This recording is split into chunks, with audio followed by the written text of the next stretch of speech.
জিনা করলে কি ধরনের পাপ হবে এবং এই কাজে যারা জড়িত বা যাদের এই কাজের সাথে সম্পৃক্ততা রয়েছে কি এর থেকে নিষ্কৃতির উপায় কি রয়েছে? জি, খুব গুরুত্বপূর্ণ প্রশ্ন এবং বেদনাদায়ক প্রশ্ন।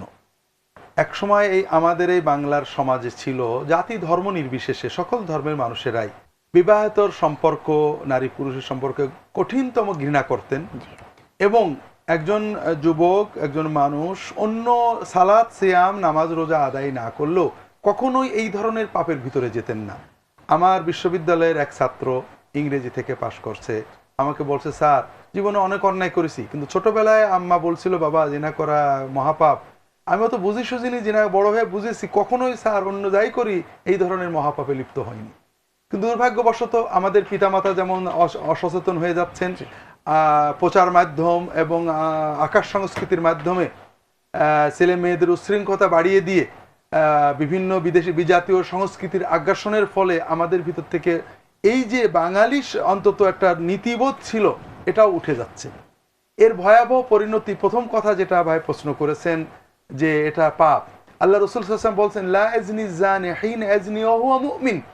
কেউ যদি জিনা করে সে আর মুমিন থাকে না, তার ঈমানটাই নষ্ট হয়ে যায়, পরে তওবা করলে অন্য কথা। দুই নম্বর কথা যে এটা এত বড় মহাপাপ, কঠিনতম পাপ। আল্লাহ কোরআন কারীমে ওয়ালা তাকরাবুজ জিনা, তোমরা ব্যভিচারের কাছেও যেও না।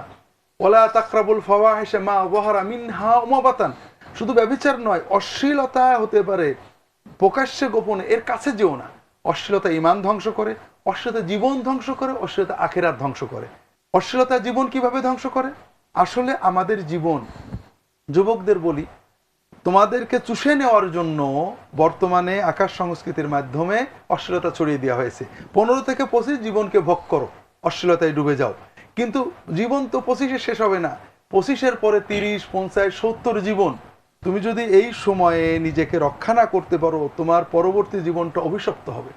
পরিবার গঠন হবে না, পারিবারিক বিশ্বস্ত থাকবে না, জীবনটা একেবারে অবহনযোগ্য একটা বোঝায় পরিণত হয়ে যাবে। আমরা আজকাল মানে লজ্জাজনক, আজকাল সারা বাংলাদেশে বাসে, গাড়িতে, সব জায়গায় দেখবেন বিজ্ঞাপন, এই যৌন রোগ ইত্যাদি ইত্যাদির বিজ্ঞাপন। কেন? আগে ছিল না। কারণ এই অশ্লীলতার প্রসারতার কারণে যুবক শ্রেণী খুব দ্রুত তাদের স্বাস্থ্য হারাচ্ছে, সুস্থতা হারাচ্ছে, আবার আরেক শ্রেণীর প্রতারক এই বিজ্ঞাপন দিয়ে তাদের থেকে টাকা পয়সা নিয়ে যাচ্ছে। তো এটা কঠিনতম অপরাধ, এটা থেকে বাঁচতে হবে, নিজের জীবনের জন্যই বাঁচতে হবে। অর্থাৎ আমি যদি চাই আমার এই জীবনটাকে মৃত্যু পর্যন্ত উপভোগ করব, শান্তির সাথে উপভোগ করব, পশু নয় মানুষে উপভোগ করব, এবং এই জীবনের পরবর্তী জীবনে আমি অন্তত আল্লাহর কাছে নাজাত পাবো, তাহলে নিজেদেরকে নিয়ন্ত্রণ করতে হবে। নিয়ন্ত্রণের জন্য আল্লাহ রাসূল সাল্লাল্লাহু আলাইহি ওয়াসাল্লাম কিছু বিধান দিয়েছেন। সামাজিক পারিবারিক পর্দাপুশিদা, যুবকদের জন্য রোজা রাখা, বয়স হলেই বিবাহ করা, যারা এই পাপে লিপ্ত হয়ে পড়েছেন তাদের জন্য কায়ে মনোবাক্যে তওবা করা, গভীরভাবে তওবা করা, আর যে পরিবেশে গেলে এই ধরনের এটাকে দ্রুত পরিত্যাগ করা।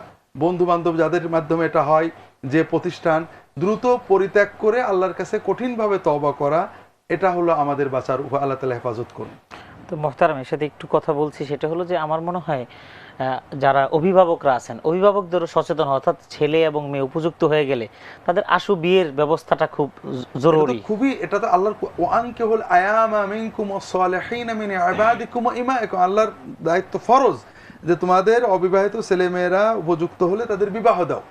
2 নম্বর কথা, বিবাহ ছাড়াও আমরা ছেলে মেয়েদেরকে যদি, আল্লাহ রাসূল ছোট্ট একটা দুটো কথা বলেছেন, মুরু আওলাদাকুম বিস-সালাতি ওয়া আবনাউ সাব ওয়াদরিবুম আলাইহিম ওয়া আবনাউ আশ ওয়াফাররিকু বাইনাহুম ফিল মাদাজি। তোমাদের ছেলে মেয়েদের 7 থেকে সালাত আদায় করতে বলো, 10 বছর হলে সালাত আদায়ে বাধ্য করো না, আর তাদের পর্দা শেখাও।